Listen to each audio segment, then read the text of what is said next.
Ìjìnlẹ̀ rédíò. Orí rédíò tá a ti máa kọ́kọ́ gbọ́ ní kété tíjọba adelé wa bá ti wọlé. Orí Ìjìnlẹ̀ rédíò láti máa kéde fún gbogbo ọmọ Yorùbá ní kété tíjọba adelé wa bá ti bẹ̀rẹ̀ o. Ẹ jẹ́ ká pín Ìjìnlẹ̀ rédíò káàkiri kó kálé kó kákó kí gbogbo ọmọ Yorùbá ó máa gbọ́ ní kẹ̀tíkẹ̀tí. Mo kí gbogbo ọmọ òmìnira Yorùbá 2022 ẹ kú ojú lọ́nà. Ẹ kú ìmúrasílẹ̀, ẹ kú ìgbáradì láti pàdé Mọ́remí Àjàsorò tiwa Chief Mrs. Modúpẹ́ Onítìrí aya bàbá wa Abíọ́lá tó dolóògbé. Gbogbo ẹ̀yin ọ̀dọ́ pátápátá ẹ̀yin lọ̀rọ̀ mi lọ bá lónìí. Mo fẹ́ kí gbogbo àwa ọ̀dọ́ dìde láti jà fún ìran wa. Ẹ má gbàgbé o, ọ̀dọ́ lágbára orílẹ̀-èdè, ọ̀dọ́ lògo orílẹ̀-èdè kó yé gbogbo wa. Kò sí ọ̀dọ́ ọmọ Yorùbá tí kò ní ògo. Orílẹ̀-èdè Nàìjíríà ló pa ògo mọ́ ọ̀pọ̀lọpọ̀ lára láìmọ̀. Ẹ wo ohun tí orílẹ̀-èdè Nàìjíríà tó sọ ọ̀pọ̀lọpọ̀ dà. Àìmọye ọ̀dọ́ ló dé ọmọ tó jẹ́ pé wọ́n ń gbowó oríta. Ọ̀pọ̀lọpọ̀ àwọn tẹ́ ẹ rí tí wọ́n ń gbowó oríta kúkú ni wọ́n níṣẹ́ gidi lọ́wọ́ ṣùgbọ́n nítorí ohun tó orílẹ̀-èdè Nàìjíríà tó sọ wọ́n dà ni. Àìmọye ọmọ tó ń bẹ lábẹ́ bíríìjì ló níṣẹ́ gidi lọ́wọ́ o. Ọ̀pọ̀ wọn iléèrè ni wọ́n ti jáde ṣùgbọ́n orílẹ̀-èdè Nàìjíríà ló pa kádàrá wọn dà. Orílẹ̀-èdè Nàìjíríà ò ní nǹkan gidi tó fẹ́ fún wa rárá.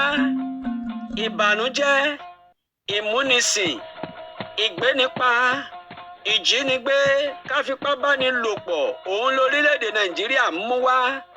Ọ̀nà àbáyọ kan ṣoṣo sí gbogbo ìṣòro tá à ń kojú lórílẹ̀-èdè Nàìjíríà náà lórílẹ̀-èdè Yorùbá tiwa. Ká gbé adelé wọlé kíjọba Yorùbá ó bẹ̀rẹ̀. Gbogbo ọ̀dọ́ mo fẹ́ kẹ́ ẹ dìde, àsìkò ti tó o.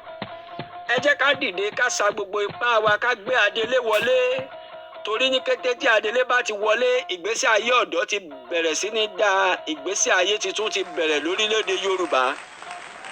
Ní gbígbé adelé wọlé, ìtura dé bá gbogbo ọmọ Yorùbá pátápátá.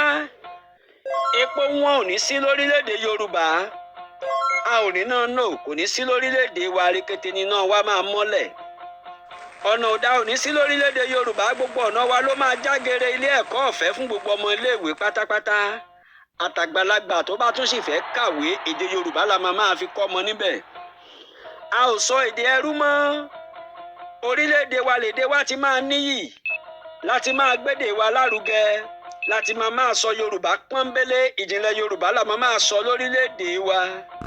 Ọba mi òkè ló fún wa lédè títí wa ènìyàn kọ́, Ọlọ́run ọba mi ló dá wa bẹ́ẹ̀.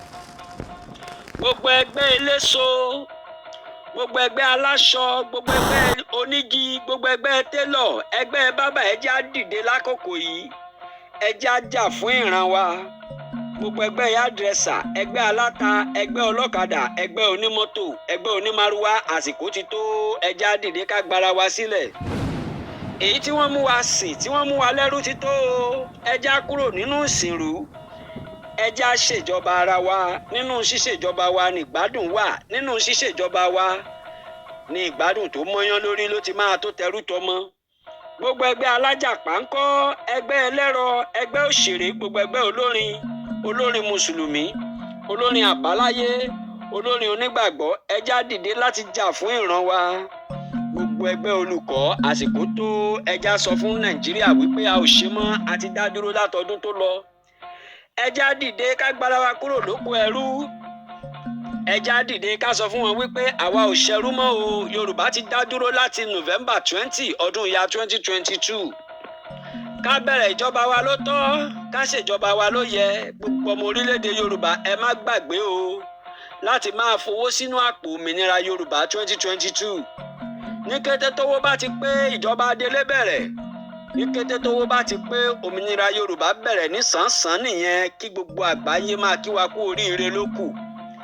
Ta ló ní kí n máa fọ́n rere ọ̀rọ̀ yìí? Ṣẹ̀rùbà wọ́n já wọn láyà orílẹ̀-èdè Yorùbá. Akọni ọkùnrin lójú ogun tí ò fìgbà kankan ṣojo. Ọkùnrin 3, ọkùnrin 7, ọkùnrin 14, ọkùnrin 21 Black Lion ni mò ń perí. Tí n bá ti pe Black Lion ẹ bá mi fi dá hálẹ̀ gàràgà.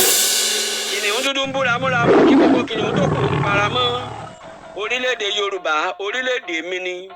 Ọmọ Yorùbá ni mí, Yorùbá nìran mi. Láéláé wọn ò ní fọwọ́ sí júwe lé bàbá mi, mo fẹ́ kẹ́ ẹ mọ̀ bẹ́ẹ̀.